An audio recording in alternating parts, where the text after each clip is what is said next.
तो दोस्तों बात करूंगी इस वीडियो में शिपिंग सेक्टर के टॉप 3 स्टॉक्स के बारे में, जिसमें पहले नंबर पर कवर करूंगी आपके साथ जीआरएससी के स्टॉक को, और दूसरे नंबर पर मैज़गांव डॉक, और तीसरे नंबर पर कोचिन शिपयार्ड के बारे में बात करेंगे। दोस्तों यहाँ पर बात करेंगे तीनों में से किसी भी स्टॉक में अगर आप पहले से इन्वेस्टेड हैं तो आपके लिए अब कौन से लेवल एंड टारगेट्स इंपॉर्टेंट होने वाले हैं, और दोस्तों अगर फ्रेश एंट्री प्लान कर रहे हैं तो कौन से लेवल्स को ध्यान में रख करके चलेंगे, सारी चीज़ें डिस्कस कर लेंगे इस वीडियो में। तो वीडियो बहुत ज़्यादा इन्फॉर्मेटिव होने वाला है, बिना स्किप किए एंड तक देख लेंगे। तो दोस्तों देखा जाए तो लास्ट ट्रेडिंग सेशन में जीआरएससी का स्टॉक लगभग 100% की गिरावट दिखाते हुए 1701 रुपये के आसपास क्लोजिंग देते हुए नजर आया है। दोस्तों यहाँ पर बात करूँ आपके साथ, इस स्टॉक में 2833 रुपये का स्टॉक ने 52 वीक हाई लगाया हुआ है, और 52 वीक लो की बात करें तो 744 रुपये का लगाया हुआ है। दोस्तों 3 से 4 दिन में ही स्टॉक ने इतनी ज़बरदस्त तेज़ी दिखाई है कि निश्चित ही अगर आपने डाउन स्टॉक के दौरान इस स्टॉक को खरीदा था तो अभी आप अच्छे गेंस में बैठे हुए होंगे, लेकिन अगर आपने कहीं ऊपर के लेवल से बाइंग बना के रखी है तो अब आपका बहुत कम ही लॉस यहाँ पर देखने के लिए बच रहा होगा।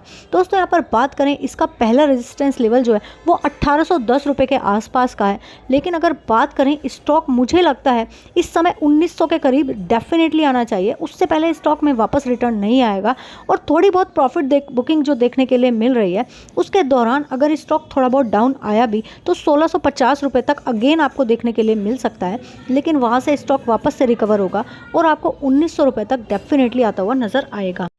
पहले भी जितनी बार आपके साथ इस स्टॉक पर चर्चा की है, आपको हमेशा कहा है स्टॉक जो है एक्सीलेंट क्वालिटी का है, और दोस्तों यहाँ पर वैल्यूएशन इस लेवल पर अगर बात करें तो अभी थोड़े से कॉस्टली नज़र आ रहे हैं।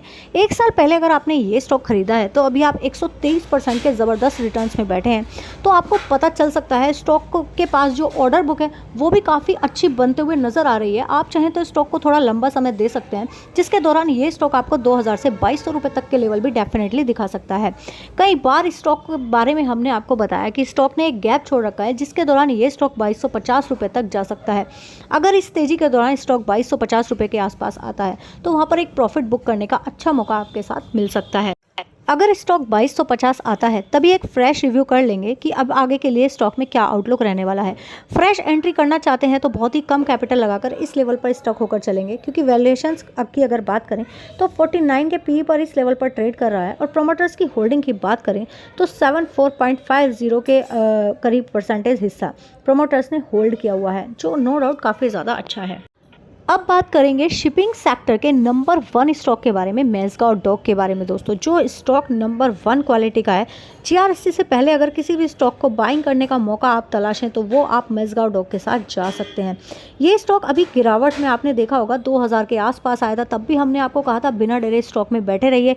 स्टॉक में ऑर्डर बुक काफ़ी अच्छी आ रही है। स्टॉक को स्प्रिंग की तरीके से दबाया जा रहा था दोस्तों, मार्केट के प्रेशर के कारण स्टॉक मूव नहीं कर पा रहा था, लेकिन जैसे ही थोड़ी सी तेजी आई, थोड़ा सा स्टॉक में प्रेशर कम होता हुआ नजर आया, तो आपने देखा होगा कि स्प्रिंग की तरह से उछल करके स्टॉक एकदम से ऊपर आया, और यहाँ पर अभी सस्टेन भी कर रहा है, क्लोजिंग देते हुए नजर आया 2591 रुपये के आसपास 1.5% की गिरावट के साथ। लेकिन दोस्तों आपने देखा होगा पिछले 2 से 3 दिन में स्टॉक ने बहुत ही अच्छे मूव्स दिए हैं। यहाँ पर एक अच्छा खासा डब्ल्यू पैटर्न बनते हुए नजर आ रहा है।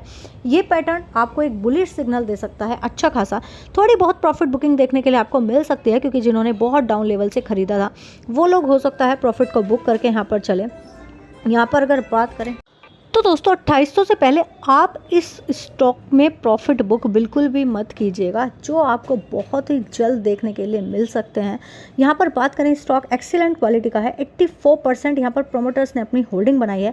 37 के पी पर आपको अवेलेबल हो रहा है ये स्टॉक, और एक साल पहले अगर ये स्टॉक आपने खरीद कर अपने पोर्टफोलियो का हिस्सा बनाया था तो अभी भी आप 176% के ज़बरदस्त गेंस में बैठे हुए हैं।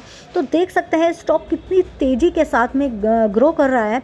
यहाँ पर आपको एक बहुत ही अच्छा मौका मिलते हुए नजर आ रहा है, लेकिन ये जो लेवल अब आ चुका है 2500 रुपये का, जिस किसी ने 2000 पर नहीं खरीदा, 2200 पर नहीं खरीदा, तो दोस्तों आपको अभी थोड़ा सा थमकर चलना चाहिए, थोड़ा वेट करना चाहिए। स्टॉक में अगर कोई भी गिरावट का मौका मिलता है तो आपको बाय ऑन डिप्स के हिसाब से यहाँ पर अपनी पोजीशन बनाकर चलना चाहिए। और अब बात करेंगे यहाँ पर कोचिन शिपयार्ड के स्टॉक के बारे में। तो दोस्तों लास्ट ट्रेडिंग सेशन में हमने देखा 1% से भी कम की गिरावट दिखाते हुए 1438 रुपये के आसपास ये स्टॉक आ चुका है। यहाँ पर अगर बात करें क्या चीज़ें हैं जो देखने के लिए मिल रहे हैं, क्योंकि तीनों स्टॉक्स में से शिपिंग स्टॉक्स में से जो सबसे धीमे रिकवर कर रहा है वो कोचिन शिपयार्ड का ही स्टॉक है दोस्तों। और आप देख सकते हैं यहाँ पर भी एक ज़बरदस्त पैटर्न क्रिएट होते हुए नज़र आ रहा है जो चार्ट पर नज़र आ रहा है। यहाँ पर मैं आपके सामने लगा देती हूँ इसका डेली चार्ट, और ये मैंने आपके सामने लगा दिया है दोस्तों। आप देख सकते हैं स्टॉक में मौके बहुत ज़्यादा अच्छे देखने के लिए मिल सकते हैं इन फ्यूचर। अगर ये स्टॉक आपके पोर्टफोलियो का हिस्सा है तो इसको ज़बरदस्त तरीके से बस पकड़कर बैठे रहना है, आपको इसमें बेचने की जल्दी बिल्कुल भी नहीं करनी है। 1600 से 1700 रुपये तक डेफिनेटली ये स्टॉक जाने के लिए बिल्कुल तैयार नज़र आ रहा है मुझे, और हो सकता है ये स्टॉक 1800 भी टच कर ले, लेकिन हम एक बार 1700 के आसपास आता है तो प्रॉफिट बुक करके चलेंगे। फिर अगर कोई डिप मिलती है तो दोबारा कैसे बाइंग स्टार्ट करके चल सकते हैं। लंबे समय का नज़रिया रखते हैं 2 से 3 साल का, तो हो सकता है आप प्रॉफिट ना भी बुक करके चलें। तो ये स्टॉक आपको 2000 से 2200 तक के टारगेट्स भी दिखा सकता है। दोस्तों यहाँ पर बात करें वैल्यूएशंस वगैरह की, तो यहाँ पर मुझे 100% बाइंग ही बनते हुए नज़र आ रही है। यहाँ से लगभग जो हमने आपको टारगेट्स दिए हैं वो 10 से 11% तक के हैं। 10 से 11% तक ये स्टॉक डेफिनेटली मुझे लगता है भागना चाहिए। और दोस्तों यहाँ पर बात करें 1 साल पहले अगर ये स्टॉक आपने खरीद कर अपने पोर्टफोलियो का हिस्सा बनाया है तो अभी आप इस स्टॉक में भी 60% के प्रॉफिट्स में बैठे हुए हैं, जो काफ़ी अच्छा है। क्योंकि स्टॉक्स में आप इन्वेस्टमेंट करते हैं तो आज खरीद कर कल बेचने के लिए तो नहीं करते, 6 से महीने से 1 साल का व्यू तो कम से कम आप लेकर चलेंगे ही चलेंगे। 47 के पी पर है ये स्टॉक, तो फ्रेश एंट्री करने के लिए मुझे नहीं लगता अभी बहुत ज़्यादा स्कोप है इसमें। अगर थोड़ा बहुत डिप मिलती है तो तब आप बाइंग के मौके तलाश सकते हैं। यहाँ पर 67.91% प्रोमोटर्स ने अपनी होल्डिंग बनाई हुई है, जो स्टॉक को काफ़ी ज़्यादा अट्रैक्टिव बनाती है एक लंबे समय के लिए। आप इस स्टॉक में अपना इन्वेस्टमेंट करके चल सकते हैं। तो दोस्तों उम्मीद करती हूँ तीनों ही स्टॉक्स पर जो भी कुछ डिस्कशन हमने किया है वो आपको अच्छे तरीके से क्लियर हो गया होगा। लेकिन फिर भी अगर आपकी कोई क्वेरी रह गई है तो बिना किसी झिझक के आप कमेंट बॉक्स में कमेंट करके हमसे पूछ सकते हैं। दोस्तों अगर वीडियो इन्फॉर्मेटिव लगा है तो लाइक किए बिना मत जाएगा और शेयर ज़रूर कर देना अपनी सभी फैमिली और फ्रेंड्स के साथ। इसी तरह के वैल्यूएबल स्टॉक्स के बारे में डेली बेसिस पर जानने के लिए चैनल को जल्दी से कर लीजिए सब्सक्राइब। Thanks for watching.